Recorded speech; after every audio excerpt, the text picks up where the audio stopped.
ہماری صحیح فہم کی کرامت ہے کہ آج صوفی و ملا ملوکیت کے بندے ہیں تمام.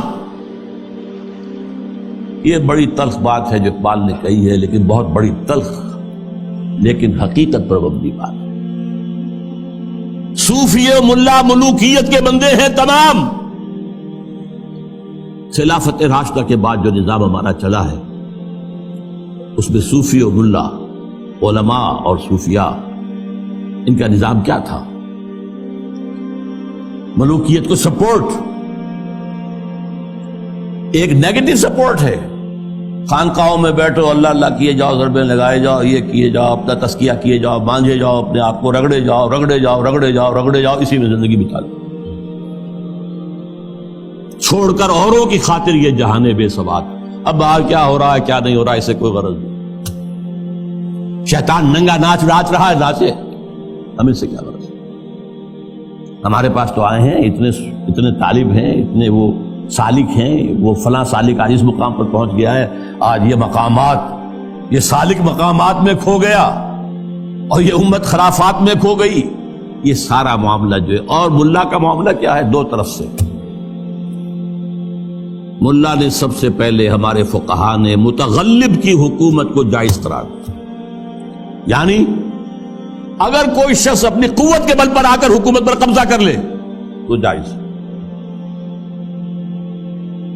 اور حکمران کے خلاف کوئی بغاوت نہیں کر سکتے جب تک کہ وہ تمہیں کفر کا حکم نہ دے. کفر کا کائے کو حکم دے گا؟ وہ اپنے عیش بنائے گا، اپنے محل بنائے گا، اپنے رنگ رلیاں کرے گا، اپنے آپ کو کفر کا حکم دینے کی ضرورت کیا ہے؟ یہ تصور ہے جو سنی اسلام کے اندر اس کی رگوں میں چلا گیا اور اس نے سن کر دیا اسلام.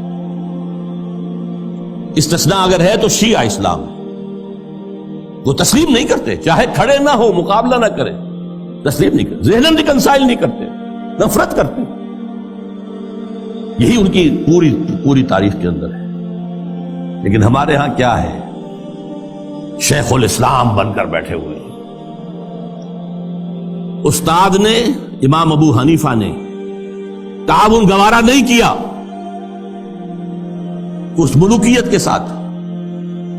عہدے کی پیشکش کی گئی، قاضی القضات ہو جاؤ گے تم، تمہارا فتویٰ جو ہوگا وہی قانون بن جائے گا. نہیں، ہرگز نہیں. جیل کاٹی، مارے کھائیں. شاگرد نے قاضی ابو یوسف عہدہ قبول کر کے تعاون شروع کر دیا. استاد نے کہا تھا مزارعت حرام، جس کی زمین خود کاشت کرے. شاگرد صاحب نے کچھ تھوڑی سی شرطیں لگا کے مزارعت جائز. کیوں؟ ملوکیت کے پاؤں ہوتے ہیں جاگیردار. وہ جیسے کنسلا ایک ہم کہتے ہیں، ایک جانور ہوتا ہے جس کے بہت پاؤں ہوتے ہیں، سینٹی پیڈ اور اس طرح پاؤں، ایسے ہی جاگیرداری کے پاؤں ہوتے ہیں. یہ 30 ہزاری منصبدار ہے، یہ 20 ہزاری منصبدار ہے، یہ 10 ہزاری ہے، یہ 5 ہزاری ہے. ان پاؤں پر ملوکیت کھڑی ہوتی ہے. یورپ میں کیا تھا؟ یہی فیوڈلز، بیرنز، لارڈز، ان کے اوپر بادشاہ. لہذا اور آپ نے دے دی بڑی جاگیر، لیکن ایک آدمی کیسے کاشت کرے گا؟ اسے مزارع چاہیے. ابو حنیفہ کہہ رہا ہے حرام ہے، کیسے بات بنے گی؟ لیکن نہیں، جواز ہے. یہ شرطیں لگا لو، جواز ہے. نمبر 3، اس سے بھی زیادہ تلخ، سود کی بھی ایک گنجائش اسلام میں پیدا کر دی. یہ ہماری فقہ، آپ جان لیجئے، فقہ کی بات کر رہا ہوں. کتاب و سنت ہے ہمارا دین اصل. ایتونی بشیء من کتاب اللہ و سنت رسولہ حتی اقول. یہ فقہ دین نہیں ہے. اور نمبر 2، علماء نے علم کلام کی جو بھی بات کی ہے، جو ان چیزوں کو جو بعد الطبیعیاتی مسائل ہیں ان کو بحث کا، نزاع کا جو موضوع بنایا ہے، یہ دونوں چیزیں بھی، وہ سے بھی عمل کا جذبہ سرد ہو جاتا. تو یہ پیسیفیکیشن جو ہے، پیسیفائی کر دینا عوام کو، طلب تقدیر ہو جانا. کوئی متغلب ہے تو کوئی بھی ہے، بھائی طاقت والا ہے، آ گیا ہے، اب تو ماننا ہے، اب تو وہی امیر المومنین ہے، اب تو اسی کا حکم ماننا ہے، الا یہ کہ وہ کفر کا حکم دے بس. اور یہ کہ جاگیرداری جو ہے وہ جائز ہے، حالانکہ آپ کے علم میں رہنا چاہیے پہلا مجدد اور مجدد کامل عمر بن عبد العزیز، انہوں نے صرف 2 کام ہی تو کیے تھے نا، کیا تجدید کی تھی؟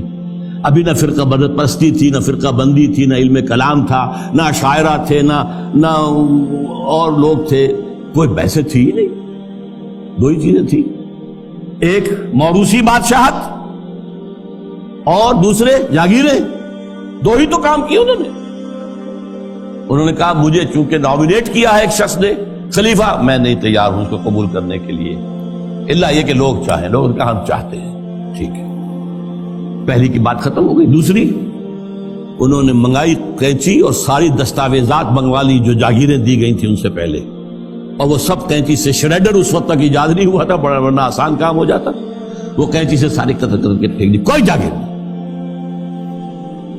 لیکن اس کے بعد کیا ہوا؟ جاگیرداری بھی آئی، غیر حاضر زمینداری آئی، یہ سارے شیطانی جو ہے چکر سارے کے سارے آ گئے، تو فرمایا یہ ہماری سعی پہم کی کرامت ہے کہ آج صوفی و ملا ملوکیت کے بندے ہیں تمام۔ طب مشرق کے لیے موضوع یہی افیون تھی، ورنہ قوالی سے کچھ کم تر نہیں علم کلام۔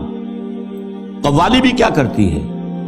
آپ کے قواعد عملی کو ختم کر کے سر دھنتے رہی ہے۔ علم کلام بھی یہی کرتا ہے، مسائل، اللہ کی صفات اس کی ذات پر اضافی ہیں یا اس کی ذات کا جز ہیں، صفات حادث ہیں یا قدیم ہیں، اس کائنات کا کیا ہے ربط حادث بالقدیم، یہ کائنات حادث ہے، اللہ کی ذات قدیم ہے، رابطہ کیا ہے ان کا، کیا کنیکشن ہے؟